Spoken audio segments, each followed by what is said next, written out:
Saudara pendengar di segenap penjuru tanah air, selamat bergabung dengan Lumen Indonesia. Lumen Indonesia, siap melayani Anda setiap hari. Saudara terkasih, marilah kita bersatu dalam Tuhan kita Yesus Kristus yang tidak berubah dahulu, sekarang, dan selama-lamanya. Allah Sang Maha Rahim mengasihi dan menerima sebagaimana adanya kita. Allah Bapa kita di surga senantiasa bersedia menolong, menghibur dalam menghadapi segala permasalahan hidup sehari-hari.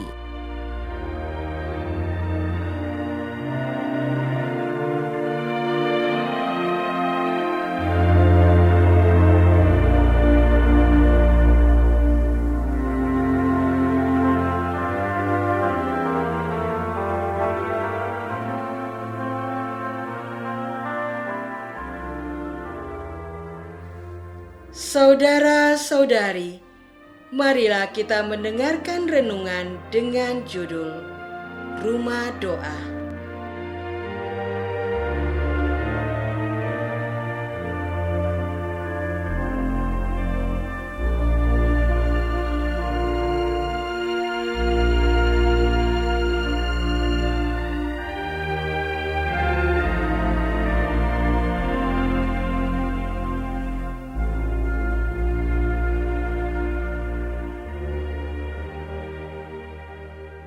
Yang berdasarkan pada Injil Markus bab 11 ayat 17.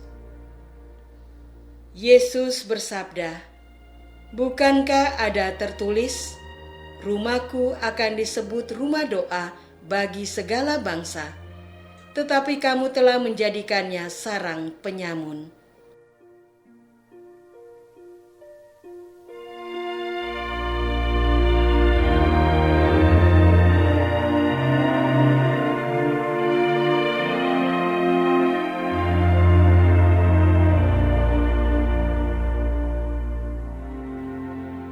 Dalam nama Bapa dan Putra dan Roh Kudus.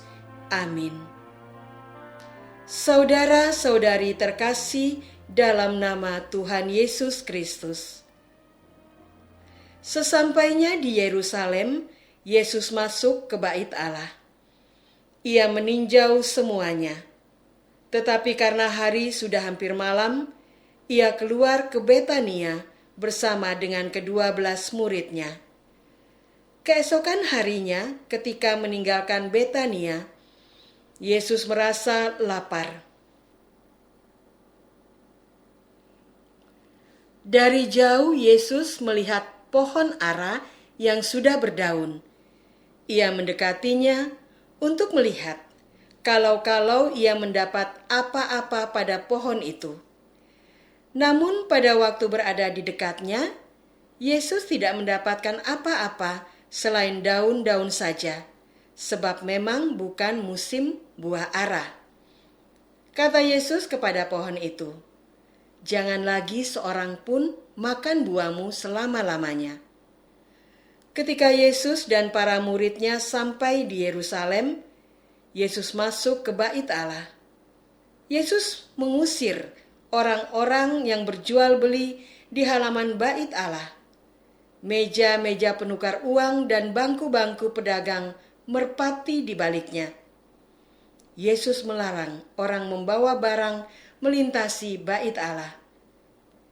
Yesus mengajar mereka, sabdanya, "Bukankah ada tertulis, rumahku akan disebut rumah doa bagi segala bangsa? Namun kamu telah menjadikannya sarang penyamun." Imam-imam kepala dan ahli-ahli Taurat mendengar peristiwa itu. Mereka berusaha membinasakan dia, sebab mereka takut kepadanya, melihat seluruh orang takjub akan pengajarannya. Saudara-saudara terkasih, perikop yang kita baca hari ini dari Injil Markus seolah-olah terdiri dari dua bagian, yaitu pohon ara yang tidak berbuah dan Bait Allah yang menjadi tempat berjualan. Jika dicermati, kedua bagian itu memiliki benang merah, yaitu situasi yang tidak sesuai dengan tujuan. Pohon ara dan bait Allah itu diadakan. Pohon ara diciptakan untuk berbuah, menyalurkan berkat Tuhan melalui buah-buah yang dihasilkannya. Karena tidak berbuah, berarti tidak menjadi saluran berkat Tuhan. Karena itu Yesus mengutuknya. Bait Allah dibangun sebagai tempat persemayaman Allah di dunia. Maka bait Allah adalah tempat suci. Hanya aktivitas yang berhubungan dengan penghormatan akan Allah saja yang diperkenankan dilakukan. Perdagangan yang dilakukan di bait Allah sungguh tidak sesuai dengan yang diharapkan. Itulah sebabnya Yesus menjadi marah.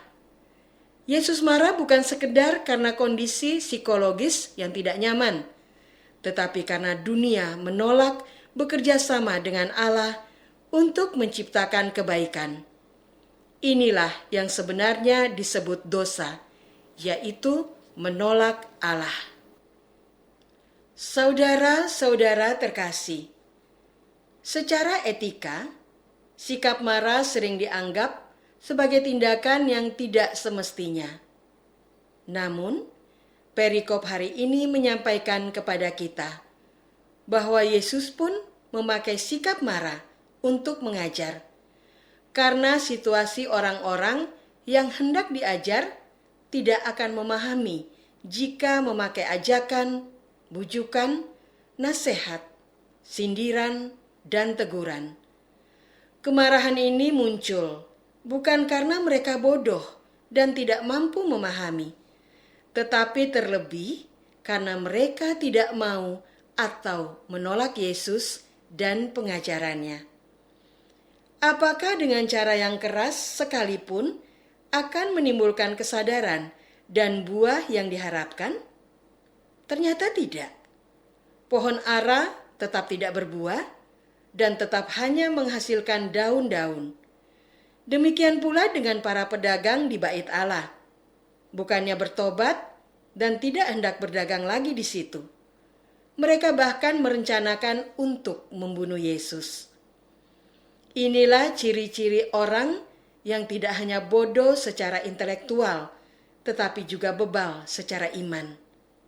Tidak ada suatu cara untuk mengingatkan mereka untuk melihat kebenaran iman. Saudara-saudara terkasih, dengan perikop pohon ara dan pedagang di bait Allah di atas, Yesus mengajarkan kepada kita untuk hidup sesuai tujuan Allah menciptakan kita. Memahami kehendak Allah saja tidak mudah, apalagi melaksanakannya. Namun, bukan jawaban kekanak-kanakan itu yang diharapkan Yesus. Kehendak Allah ditemukan dalam perjalanan hidup sehari-hari kita. Dalam dorongan-dorongan alamiah yang kita rasakan, terutama berhubungan dengan kebutuhan tubuh Allah berkehendak, agar kita mensyukuri berkat badan yang sehat dan menjadi sarana untuk berbuat baik.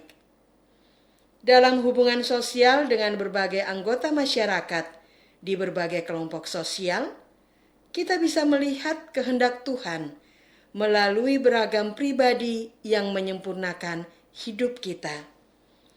Dalam hidup berbangsa dan bernegara, Tuhan berkehendak kita menjadi warga yang patuh kepada pimpinan sebelum akhirnya patuh kepada Tuhan.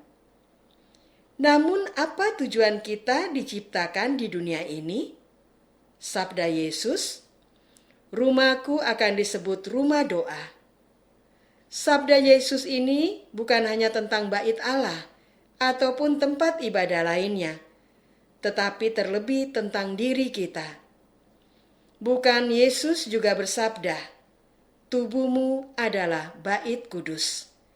Di mana Tuhan hadir, disitulah kita menghujukkan doa kita, karena doa adalah komunikasi dengan Tuhan.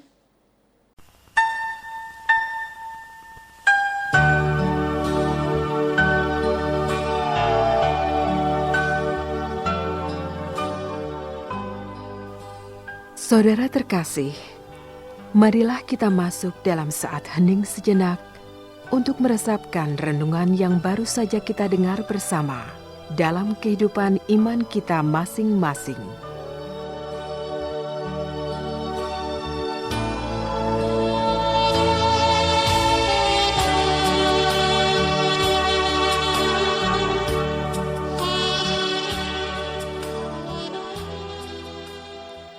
Apakah kita sudah menjalankan kehendak Tuhan dalam hidup kita? Apakah kita sudah berdoa? Marilah kita berdoa. Ya Tuhan, kami berdosa karena tidak mengikuti kehendak-Mu dalam hidup kami. Kami begitu menikmati keinginan kami sendiri. Kami meninggalkan doa kami menjauh daripada-Mu, dari kehendak-Mu dan bantuan-Mu. Marahlah kepada kami, ya Tuhan, agar kami menyadari dosa yang kami buat dan membuka diri untuk pertolongan-Mu. Engkaulah Tuhan kami, kini dan sepanjang masa. Amin. Semoga kita semua selalu dinaungi dan dibimbing oleh berkat Allah yang Maha Kuasa, dalam nama Bapa dan Putra dan Roh Kudus. Amin.